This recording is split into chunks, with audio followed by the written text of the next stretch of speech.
절대 하면 안 되지만 끊이지 않고 있는 범죄 가운데 하나가 가정폭력인 것 같아요. 근데 가정폭력은 해본 사람이 또 하는 경우가 많아서 재범을 막는 것이 무엇보다 중요한데요. 사건 발생 초기에 신고받고 출동한 경찰이 남의 가정집 얘기라고 빠지지 말고 빨리 개입해서 집중적인 상담과 교육을 해야만 재범률을 낮출 수 있다고 합니다. 구현희 기자입니다. 지난해 12월 한 유명 로펌 출신 변호사는 별거 중에 잠시 집에 들른 아내를 살해했습니다. 1심에서 징역 25년을 선고받았는데 알고 보니 숨진 아내는 오랜 기간 가정폭력에 시달렸던 것으로 전해졌습니다. 10일 오후에는 울산 동구의 한 노상에서 베트남 아내를 무차별 폭행한 남편이 행인의 신고로 경찰에 검거되기도 했습니다. 이렇듯 가정폭력 사건은 끊이지 않고 있습니다.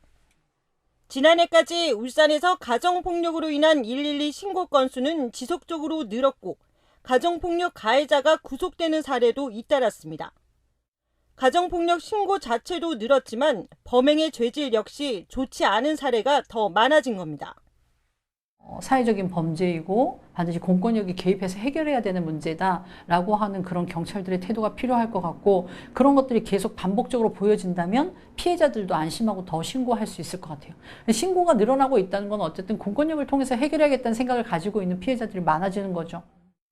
그나마 가정폭력 재범률이 다소 낮아진 건 고무적입니다. 지난 2021년 10%에 육박했던 울산 지역 가정폭력 재범률은 지난해 7.3%로 낮아졌고 올해 들어서도 5%대까지 떨어졌습니다. 가정폭력 재범을 막기 위해 경찰 수사 단계에서 전문 상담기관과 연계해 상담과 교육을 받게 한 효과로 풀이됩니다.